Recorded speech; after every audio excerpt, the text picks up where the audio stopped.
परिसर में प्रवेश करते हैं तो मेरे जैसे लोगों को ऐसा प्रतीत होता है मानो किसी दूसरे देश के हवाई अड्डे पर आ गए हैं। अधिकांश सूचनाएं, सूचना पत्र, संकेतक, हवाई जहाज के अंदर समाचार पत्र, पत्रिकाएं अधिकांश विदेशी भाषा अंग्रेजी में लिखे मिलते हैं और ऐसा लगता है कि भारतवासी की दृष्टि में हम भारत भाषा की दृष्टि में हम दरिद्र हो गए। मैं माननीय मंत्री जी से जानना चाहता हूँ, क्या माननीय मंत्री जी हवाई अड्डों व हवाई जहाजों में हिंदी तथा देश की अन्य मातृभाषाओं को प्रमुखता देने का कष्ट करेंगे? अध्यक्ष जी, आपके द्वारा मैं माननीय सदस्य को ये सूचित करना चाहता हूं कि ये प्रश्न हवाई अड्डों के नामांतरण के आधार पर रखा गया था। जो मुद्दा माननीय हमारे सांसद ने उठाया है वो इस प्रश्न के साथ ताल्लुकात नहीं रखता। Point number 1। पॉइंट नंबर 2, जहां तक नामांकन की बात है, वो नामांकन भी अंग्रेजी में भी लिखा जाता है हवाई अड्डे में और उस प्रदेश की भाषा में भी लिखा जाता है। तो जो माननीय सदस्य जी का सुझाव है उसे नामांकन में पूर्ण रूप से हम लोग सम्मिलित करते हैं। जहां तक इनका सुझाव है कि प्लेन के अंदर और एयरपोर्ट के अंदर भी द्विभाषी होनी चाहिए, अंग्रेजी के साथ प्रादेशिक या हिंदी भाषी भी होना चाहिए, उनका सुझाव एक अच्छा सुझाव है। इस पर हम लोग ध्यान दें। मैं मंत्री जी से जानना चाहता हूं कि बिहार में बेगूसराय, बरौनी में औद्योगिक क्षेत्र है जहां लोगों का आना जाना बड़ी संख्या में होता है। औद्योगिक नगरी होने के कारण क्या वहां वायुयान सेवा को आंतरिक वायुयान सेवा से जोड़ने की मांग सरकार स्वीकार करेगी? अध्यक्ष महोदय, मैं माननीय सांसद जी को आपके द्वारा सूचित करना चाहता हूं कि ये प्रश्न दोबारा नामांकन के साथ जुड़ा हुआ है, लेकिन हमारी कोशिश है, हमारे माननीय यशस्वी प्रधानमंत्री जी के नेतृत्व में जो उनकी सोच और विचारधारा थी, एक दूर दृष्टिकोण था कि हमारे देश में हवाई चप्पल वाले पहनने वाले भी हवाई सफर कर पाए। उनका जो एक सोच विचारधारा है उसे निर्धारित करते हुए क्षेत्रीय संपर्क योजना हमने शुरुआत की थी। इसके आधार पे पिछले 4 सालों में करीब 350 नए रूट हम लोग ने शुरुआत की है। करीब 59 एयरपोर्ट हमने नए स्थापित किए और यही लक्ष्य राकेश जी हमारा है कि देश के दूर दराज इलाकों में भी हवाई सेवा से हम लोगों को जोड़ पाएं। केवल हवाई सेवा नहीं, लेकिन हवाई सेवा के साथ भी जो टिकट का दाम है वो सस्ता से सस्ता हो और वर्तमान में सेकंड क्लास एसी के फेयर के आधार पर हम लोगों का टिकट का दाम हो रहा है, ताकि देश का आम नागरिक, उड़ान का मतलब उड़े देश का आम नागरिक, इस लक्ष्य की पूर्ति हम लोग कर पाए। जहां तक बेगूसराय का विषय है, इसमें भी मैं कहना चाहता हूं कि क्षेत्र संपर्क योजना के तहत हम लोगों ने हर राज्य के हर शहर को शामिल करने की कोशिश की है और इस तरफ भी हम लोग पूरी लक्ष्य की पूर्ति करने की कोशिश कर रहे हैं। 780 रूट्स अवार्ड हो चुकी हैं, जिनमें से 359 आज चल रही हैं। आगे भी अगले राउंड का बिडिंग 4.1 भी हम लोग जल्द से जल्द शुरू करेंगे।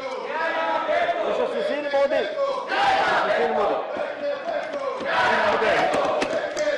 मैं माननीय मंत्री से जानना चाहता हूं कि बिहार के अंदर दरभंगा में जो एयरपोर्ट कार्यरत हुआ है उसका नाम विद्यापति के नाम पर करने का राज्य सरकार ने अनुशंसा की थी। मैं माननीय मंत्री महोदय से जानना चाहूंगा कि दरभंगा एयरपोर्ट का नाम बदलकर विद्यापति के नाम पर करने के निर्णय का क्या हुआ, उसमें क्या प्रगति हुई है? अध्यक्ष महोदय, हमारे जो यशस्वी सांसद ने मुद्दा उठाया है नामांकन के बारे में, ये प्रस्ताव प्रदेश के विधानसभा से पारित होके 23 मार्च 2021 को पारित हुआ था। दरभंगा के एयरपोर्ट का नामांकन विद्यापति एयरपोर्ट का करने का प्रस्ताव हमारे समक्ष आया है।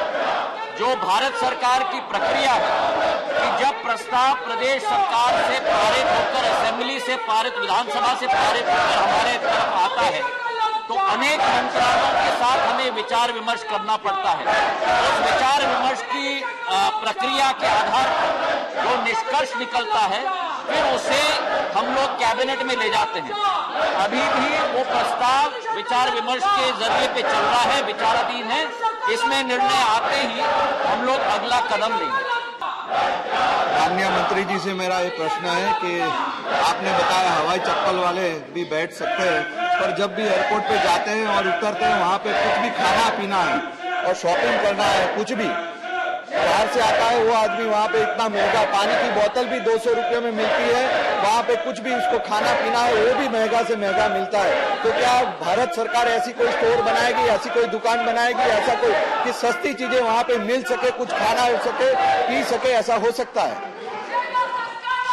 अध्यक्ष महोदय, माननीय सांसद जी का प्रश्न मूल प्रश्न के साथ इसका ताल्लुकात नहीं है, लेकिन फिर भी जो मुद्दा उन्होंने उठाया है, हमारी कोशिश है कि हवाई अड्डा केवल हवाई अड्डा न रहे, लेकिन हवाई अड्डे के अलावा अनेक सेवाएं और सुविधाएं भी हवाई अड्डे में मिले। इसके आधार पर हम लोग ने निजी क्षेत्र को भी आमंत्रित किया है ताकि अनेक सेवाएं उस हवाई अड्डे पे मिल पाए। अब उन निजी क्षेत्र पे भी पाबंदी डालना और उनको नियंत्रित करना, ये मैं मानता हूं कि ना संभव है और ना देश के हित में है। हमारी कोशिश है कि ज्यादा से ज्यादा सेवाएं मिले और मूल हमारा उद्देश्य है हवाई सेवा, और उस हवाई सेवा को सस्ता बनाना ताकि ज्यादा से ज्यादा यात्री उस हवाई सेवा पे चल पाए। और एक आंकड़ा मैं आपके समक्ष, सदन के समक्ष में पेश करना चाहता हूं कि 2010-11 में केवल 3.5 करोड़ हमारे यात्री देश में होते थे, वो आज बढ़कर करीब 6.5 करोड़ हो गए। अगर कोरोना का ये महामारी न आता तो हम लोग 10 करोड़ के करीब पहुंच जाते। वर्तमान में इसे वृद्धि देना ये हम लोगों का लक्ष्य है। बहुत बहुत धन्यवाद। केसी राम मूर्ति। Under CREATE, the ministry is giving 50% subsidy for agriculture. For agriculture perishables to be transported from northeast and 4 Himalayan states to other parts of the country. I would like to know from the Honorable Minister whether the ministry has any proposal for extending similar subsidy for transportation of agri-perishables and horticulture produce to other parts of the country.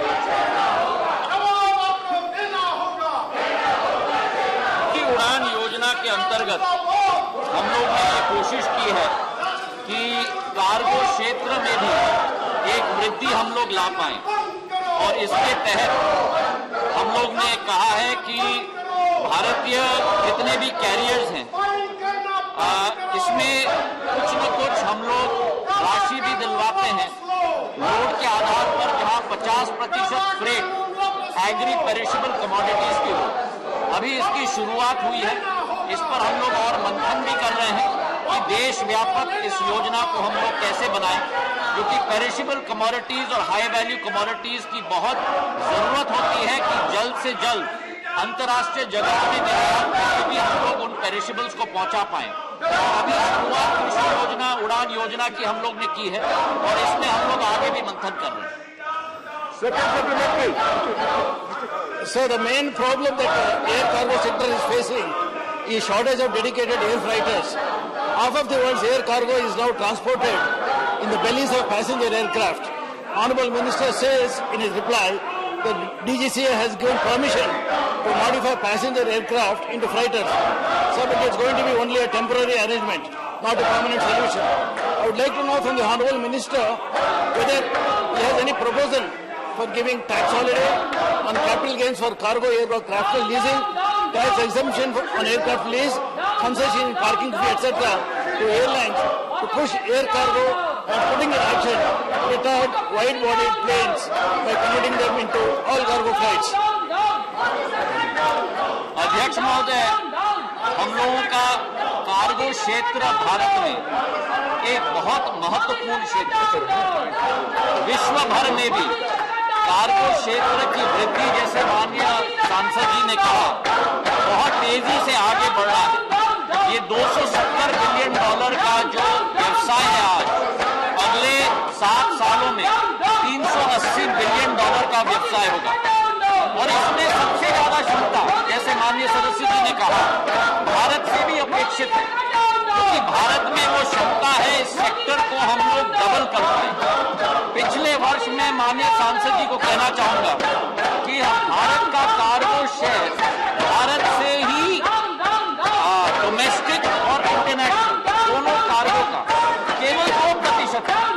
98% हमारी international company लेती है। और पिछले 2 वर्षों में भारत सरकार के द्वारा प्रोत्साहक मुद्दे उठाकर, जैसे माननीय सदस्य ने कहा, अनेक मुद्दे हमने उठाए हैं। वो मार्केट शेयर 2 से बढ़ के आज 19% तक बढ़ चुका है। हम लोग भारतीय कैरियर्स को प्रोत्साहित कर रहे हैं कि केवल कार्गो फ्रेटर्स नहीं, लेकिन पैसेंजर एयरक्राफ्ट के बेली में भी उस कार्गो को हम ले जाएं।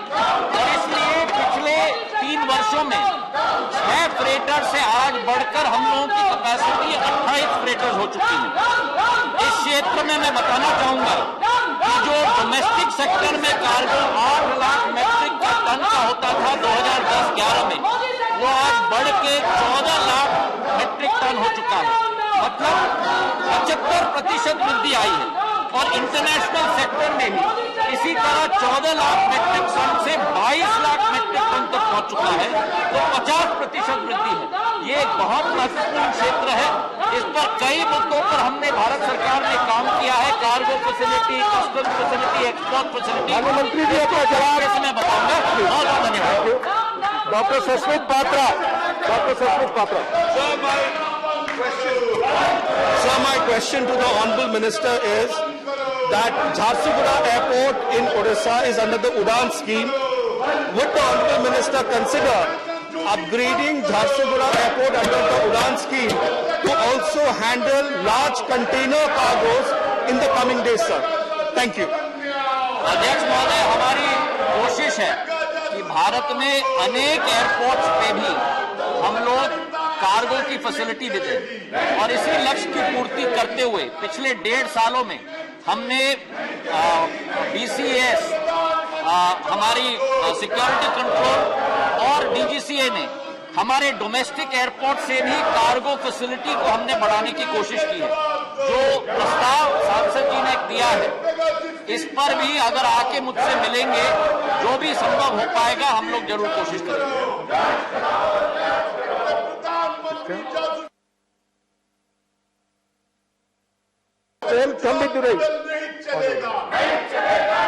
Deputy Chairman, thank you for asking supplementary to the Honorable Minister. In Hosur, there is a private airport.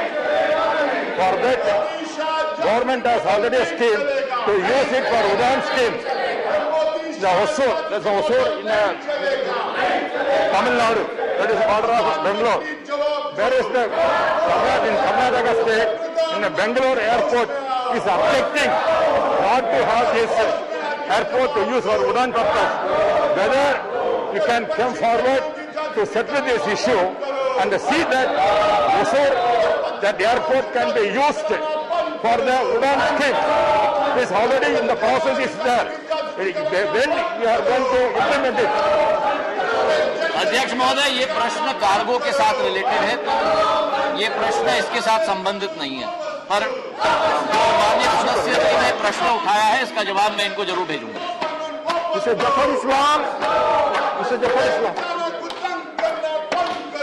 Shrimati जी, मैं मंत्री जी से जानना चाहता हूं कि cargo business, air cargo business तो बड़ा है, लेकिन क्या कार्गो बिजनेस का कोई एनालिसिस किया गया है कि टोटल पूल जो बिजनेस पूल है उसमें हमारे एयर इंडिया को कितना मिलता है और बाकी डोमेस्टिक एयरलाइंस को कितना मिलता है, और जो फॉरेन एयरलाइंस ऑपरेट कर रही है इंडिया से उनको कितना हिस्सा जाता है। इसलिए कि बिजनेस बहुत बड़ा है, लेकिन क्या हमारी जो नेशनल एयरलाइंस है वो कितना बिजनेस इसमें पा पाती है, उसका कोई बेड़ा है इनके पास? अध्यक्ष महोदय, जो प्रश्न सांसद महोदय ने पूछा है, इसका विवरण मैंने पिछले उत्तर में दिया था कि जो भारतीय कैरियर्स का शेयर घरेलू और अंतर्राष्ट्रीय कार्गो बिजनेस में केवल 2% तक सीमित था, जो भारत सरकार ने अनेक कदम उठाए हैं, जैसे कोल्ड चेन लॉजिस्टिक्स दिए हैं, कार्गो हब्स नए बनाए हैं, डोमेस्टिक एयरपोर्ट से कार्गो की निर्यात की शुरुआत की है, हार्मोनाइज लिस्ट में कई प्रस्ताव रखे हैं। उसके आधार पर भारतीय कैरियर्स की शेयर पिछले 2 वर्ष में 2% से बढ़कर आज 19% हो चुकी है। इसी के साथ जो केवल 6 हम लोगों के फ्रेटर्स थे भारत में, सारे भारतीय कैरियर्स को मिलाकर, चाहे वो पैसेंजर कैरियर्स हो चाहे वो कार्गो कैरियर्स हो, उनको मिला के केवल 6 फ्रेटर्स से आज वो संख्या बढ़ के फ्लीट हम लोगों की 28 हो चुकी है। और जो हम लोगों का कार्गो बिजनेस का शेयर था इंटरनेशनल कार्गो में, उदाहरण के तौर पर 2019-20 में 1686 करोड़ का बिजनेस होता था, वो एक साल के अंदर कोविड के माहौल में, अध्यक्ष महोदय, 2020-21 में 2644 करोड़ हो गया। मतलब 60% की वृद्धि एक साल में कोविड के महामारी में कार्गो बिजनेस, इंटरनेशनल कार्गो के बिजनेस में वृद्धि हुई है। और उसी तरीके से डोमेस्टिक और इंटरनेशनल दोनों मिलाकर करीब 5000 करोड़ का बिजनेस है, जो 21% वृद्धि हुई है पिछले वर्ष से। इसमें से स्पाइस जेट का शेयर 1400 करोड़ है, एयर इंडिया का शेयर 1127 करोड़ है, इंडिगो का शेयर 1144 करोड़ है और ब्लू डार्ट एविएशन का शेयर 760 करोड़। तो भारतीय कैरियर अपनी क्षमता के आधार पर विश्व पटल पर अब अपना परफॉर्मेंस दिखाने की शुरुआत की है। बहुत बहुत धन्यवाद।